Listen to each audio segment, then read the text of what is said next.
face.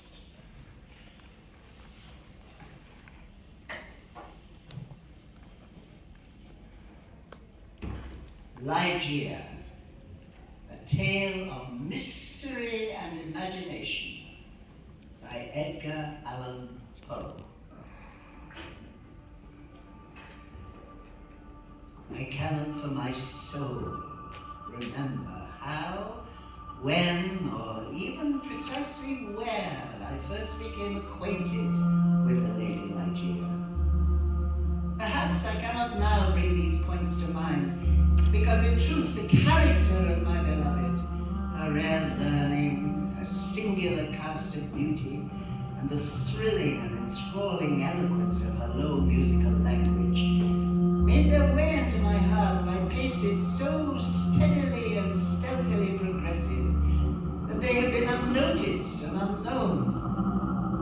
Yet I believe that I met her first and most frequently in some large, old, decaying city near the Rhine. Ligeia. It is by that sweet word alone that I bring before mine eyes in fancy the image of her who is no more, who was my friend and my betrothed, and who became the partner of my studies, and finally the wife of my bosom.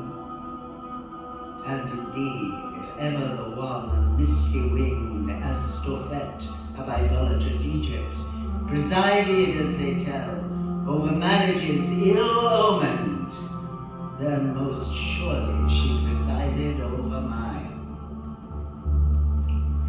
There is one dear topic, however, on which my memory fails me not. It is the person of Ligeia.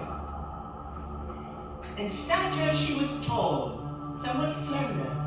I would in vain attempt to portray the majesty, the quiet ease of her demeanor, or the lightness and elasticity of her footfall. She came and departed as a shadow. In beauty of face, no maiden ever equaled her. Yet her features were not of a classical regularity, and although I perceived that her loveliness was indeed exquisite, I felt there was much of strangeness pervading it. And yet I had tried in vain to trace home my own perception of the strange. I examined the contour of the lofty and pale forehead. It was faultless, the skin rivaling the purest ivory. And then the raven black, the glossy, the luxuriant tresses, setting forth the full force of Homeric hyacinthine. I looked at the delicate outlines of the nose tending to the aquiline, a similar perfection. I regarded the sweet mouth.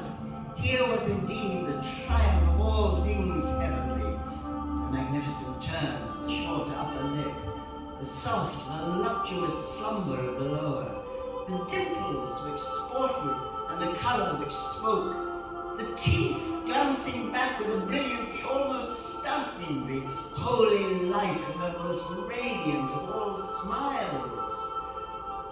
And then I peered into the large eyes of Ligeia.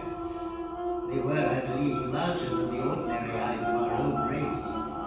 The hue of the orbs was of the most brilliant of black, and far over them hung jetty lashes of great length.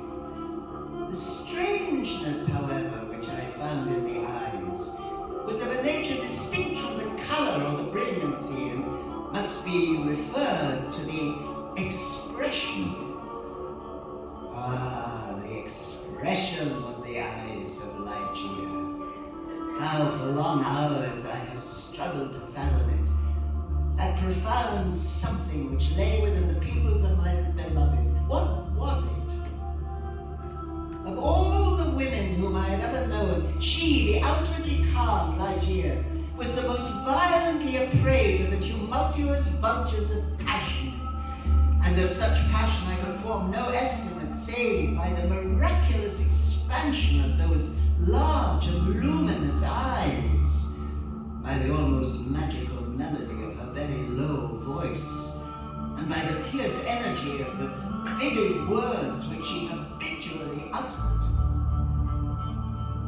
I have spoken of the learning of Ligeia. It was immense, such as I have never known in a woman. In the classical tongue, she was deeply proficient. On any theme of the most admired, because simply the most abstruse of the boasted erudition of the Academy, have I ever found Ligeia at fault. Indeed, where breathes the man who had traversed all the wide areas of moral, physical, and mathematical science. I was sufficiently aware of her infinite supremacy to resign myself with a childlike confidence to her guidance through the chaotic world of metaphysical investigation in which I was most busily occupied during the earlier years of our marriage. With how vivid a delight did I feel that delicious vista expanding before me, that I might at length pass onward to a goal of a wisdom too divinely precious not to be forbidden.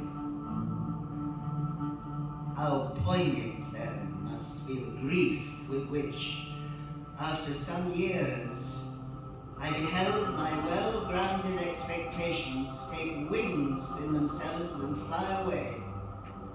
Now the radiant luster of her eyes shone less and less frequently upon the pages over which I pored. Ligeia grew ill. The wild eyes blazed with a too glorious effulgence. I saw that she must die. There had been much in her nature to impress me with the belief that to her death would come without its tremors, but not so. Words are impotent to convey the fierceness of resistance with which she wrestled with the shadow.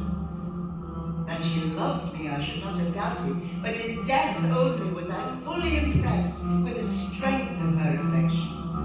For long hours detaining my hand, would she pour out before me the overflowing of a heart whose more than passionate devotion amounted to idolatry. In Ligeia's more than womanly abandonment to a love, alas, all unworthily bestowed, I at length recognized the principle of her longing, with so wildly earnest a desire for the life which was now leaping so rapidly away. It is this wild longing, the eager vehemence of desire for life, but for life, that I have no power to portray, no utterance capable of expressing.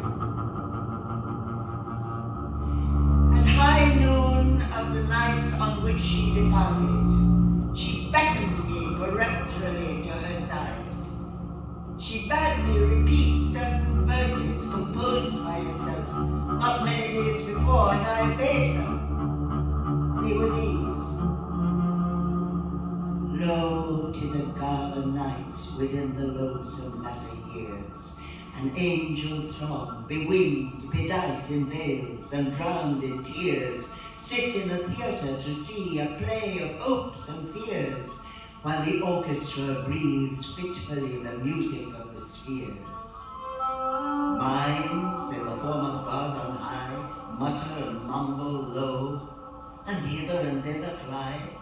Mere puppets they who come and go at bidding of vast formless things that shift the scenery to and fro, flapping from out their condor wings invisible woe. That motley drama, oh, be sure it shall not be forgot, with its phantom chased forevermore by a crowd that sees it not, through a circle that ever return at the end to the self-same spot, and much of madness and more of sin, and horror, the soul of the plot. But see amid the mimic rout a crawling shape intrudes, a blood-red thing that writhes from out the scenic solitude. It writhes with mortal pangs, and minds become its food, and the son of sob at phantom fangs, in human gore imbued. Out of the lights, out all, and over each quivering form, the curtain of funeral pall comes down with the rush of a storm, and the angels all pallid and wan, uprising, unveiling, affirm that the play is the tragedy, man, and its hero, the conqueror worm. Oh God! Shrieked Ligeia, leaping to her feet and extending her arms aloft. Oh God! Who knoweth the mysteries of the will with its vigor? Man need not yield him to the angels, nor unto death utterly, save only through the weakness of his feeble will. And now, as if exhausted with emotion, she suffered her white arms to fall and returned solemnly to her bed of death. And as she breathed her last sighs, there came mingled with them a low murmur from her lips. I bent to them my ear and distinguished again the concluding words of the passage in Granville. Man need not yield him to the angels, nor unto death utterly, save only through the weakness of his feeble will.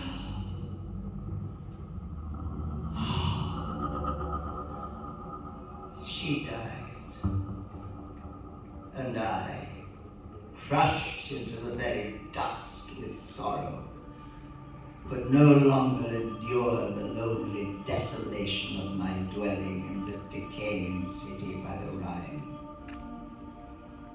After a few months, therefore, of weary and aimless wanderings, I purchased and put in some repair an abbey in one of the wildest and most frequented portions of fair England. Yet although the external abbey with its verdant decay hanging about it suffered but little alteration, I gave way with a childlike perversity to a display of more regal magnificence within.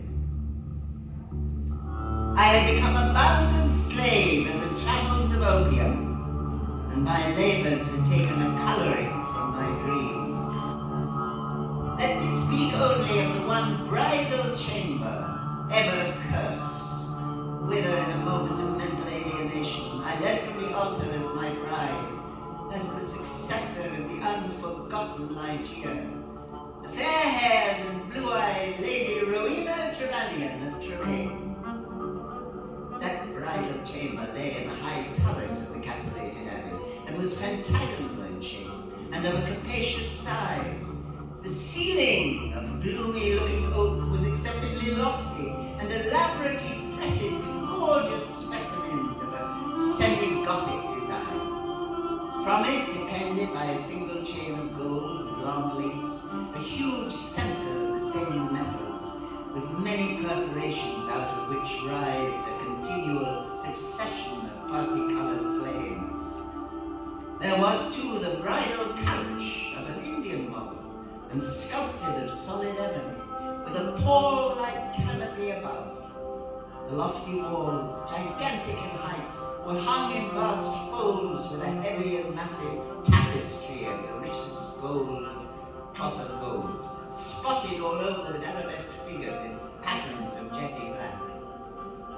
In the bridal chamber such as this, I passed with the Lady of Tremaine the unhallowed hours of the first month of our marriage. That my wife, dreading the fierce moodiness of my temper, that she shunned me and loved me but little, I could not help perceiving. I loathed her with a hatred belonging more to demon than to man. My memory flew back, oh, with what intensity of regret, to Ligeia, the beloved, the august, the beautiful, the entombed. I reveled in recollections of her passionate, her idolatrous love. In the shackles of my opium dreams, I could not call aloud upon her name. I would restore her to the pathway that she had abandoned upon the earth. About the commencement of the second month of the marriage, the Lady Rowena was attacked with a sudden illness, from which her recovery was slow. In her perturbed state of half-slumber, she spoke of sounds and emotions in and about the chamber of the turret. Her illness became more alarming in character. She spoke again and more frequently of the sounds and of the unusual motions behind the tapestries. One night, she had just awakened from an unquiet slumber, and I had been watching with feelings of vague terror her emaciated countenance. She partly arose and spoke in an earnest, low whisper of sounds she then heard, but which I could not, of motions which she then saw, but I could not. A deadly pallor overspreading her face, she appeared to be fainting, and I remembered where there was deposited a decanter of light wine, which had been ordered by her physicians, and hastened across the chamber to procure it. But as I stepped beneath the light of the censer, two circumstances of a startling nature attracted my attention. I had felt that some palpable, although invisible, object had passed lightly by my person, and I saw that there lay upon the golden carpet, in the very middle of the rich lustre thrown from the censer, a shadow, a faint, indefinite shadow of angelic aspect, such as might be fancied for the shadow of a shilling. But I was wild with the excitement of an immoderate dose of opium, and heeded these things but little, nor spoke of them to Rowena. Having found the wine, I recrossed the chamber and poured out a gobletful, which I held to the lips of the fainting lady. She had partially recovered, however, and took the vessel herself. It was then that I became distinctly aware of a gentle footfall upon the carpet and near the couch. And in seconds thereafter, as Rowena was in the act of raising the wine to her lips, I saw, or may have dreamed that I saw, fall within the goblet, as if from some invisible spring in the atmosphere of the room, 3 or 4 drops of a brilliant ruby-colored fluid. If I saw this, not so Rowena. She swallowed the wine unhesitatingly, and I forbore to speak to her of a circumstance which must, after all, I considered, have been but the suggestion of a vivid imagination, rendered morbidly active by the terror of the lady, by the opium, by the hour. Yet immediately subsequent to the fall of the ruby drops, a rapid change for the worse took place in the disorder of my wife, so that on the 3rd subsequent night, the hands of her menials prepared her for the tomb, and on the 4th, I sat alone with her shrouded body in that bridal chamber that had received her as my bride. There rushed upon me 1,000 memories of Ligeia, and then came back into my heart with the turbulent violence of a flood, the whole of that unutterable woe with which I had regarded her thus entombed, and with a bosom full of bitter thoughts of the one only and supremely beloved, I remained gazing upon the body of Rowena. It might have been midnight, or perhaps later, when a sob, low, gentle, but very distinct, startled me from my reverie. I felt that it came from the bed of death. I listened in an agony of superstitious terror. My soul was awakened within me. I resolutely kept my attention riveted upon the body. Many minutes elapsed. At length it became evident that a slight, barely noticeable tinge of color had flushed up within the cheeks and along the small veins of the eyelids. I felt my heart cease to beat. My limbs grew rigid where I sat. I could no longer doubt that we had been precipitate in our preparations, that Rowena lived. It was necessary to become immediate exertion to be made. I struggled my endeavors to call back the spirit, yet hovering in the short period. It was certain, however, that a relapse had taken place. The color disappeared from both eyelid and cheek, leaving a wanness even more than that of marble. I fell back with a shudder to the couch from which I had been so startlingly aroused, and again gave myself up to passionate, waking visions of Ligeia. An hour thus elapsed when, could it be possible, I was a second time aware of some vague sound issuing from the region of the bed. I listened in an extremity of horror. The sound came again. It was a sigh. Rushing to the corpse, I distinctly saw a tremor upon the lips. Amazement now struggled in my bosom with profound awe. There was now a partial glow upon the forehead, upon the cheek and the throat, a perceptible warmth pervaded the whole frame.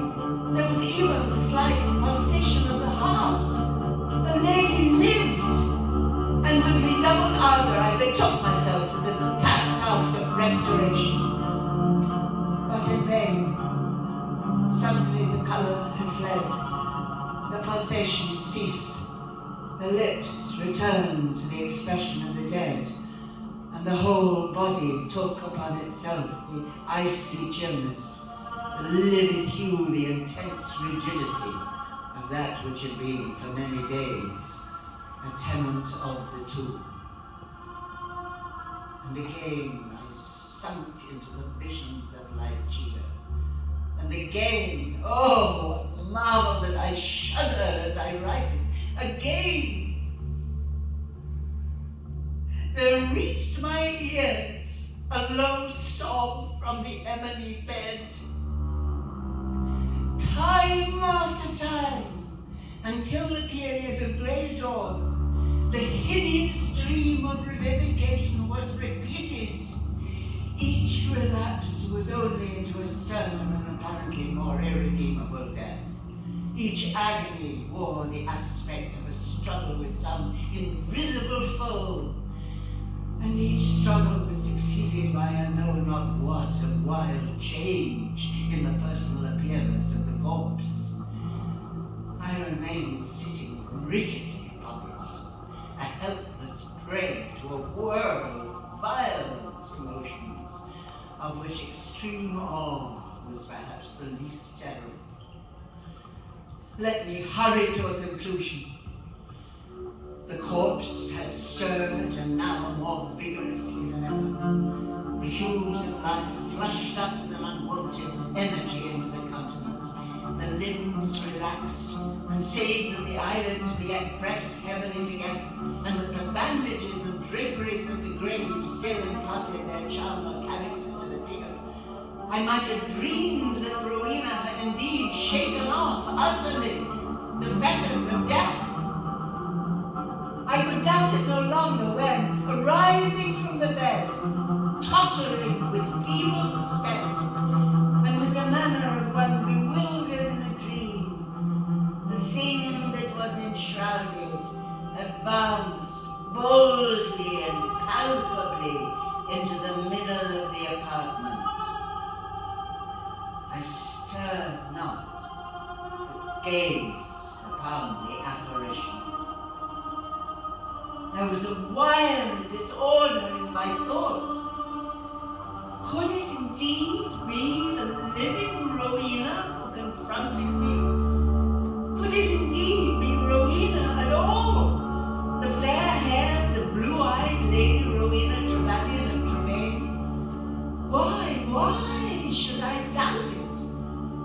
The bandage lay heavily upon the mouth, but then might it not be the mouth of the breathing lady of Tremaine? And the cheeks, there were the roses as in her noon of life.